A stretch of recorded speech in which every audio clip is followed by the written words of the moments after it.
Jackie, that's right. She talked around 9:30 tonight, so we're starting to get a little bit more detail about what happened out here near 15th and Somerville and Olney. I'm basically standing at the exact spot where all those gunshots were fired during the traffic stop. Of course, the car with those 4 people inside is gone. The whole scene has been cleared. We talked to a whole bunch of folks out here tonight. They say the violence is getting too close to home.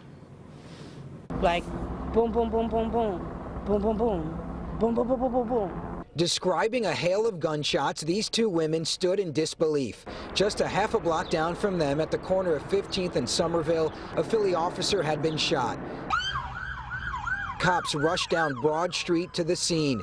The view from above shows a nearby car riddled with gunshots. A witness talked to us earlier live during our 7 p.m. newscast. Bang, bang, bang, bang, bang, bang, bang. Shots, a lot of them. That's it. Did you see a gunman running or anything like that? No, I didn't see none of that. Did you see an officer down? I seen them pull somebody out of the car that looked dead. I seen that. I seen the chick on the ground on the side. She was saying she might be shot. Investigators tell NBC10 officers pulled over the blue car with 4 people inside. 6 officers were on scene for the traffic stop.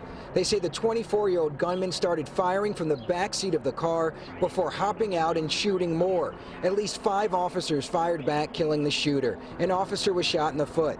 No one else was hurt. For someone to shoot at a police officer is very telling, and it makes you wonder not only what was going on in their mind at the time, but what is it that they're trying to get away from. As crime scene techs worked the area, Deanna Hassan and Mia Hall looked on. Combined, they've lived in this Olney neighborhood for 80 years. They say the violence on city streets is out of control. It's time for me to move, because it never used to be like that, but now that's too close to home now. That's crazy.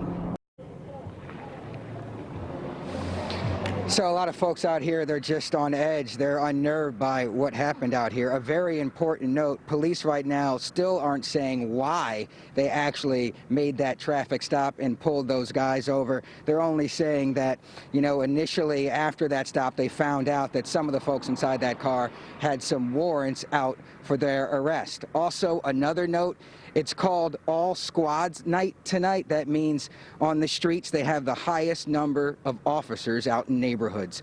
For now, we're live in Olney. Aaron, Baskerville, NBC10 News. And Aaron, thank you for all your work today, immediately rushing to that scene and still being there tonight where all those shots were fired.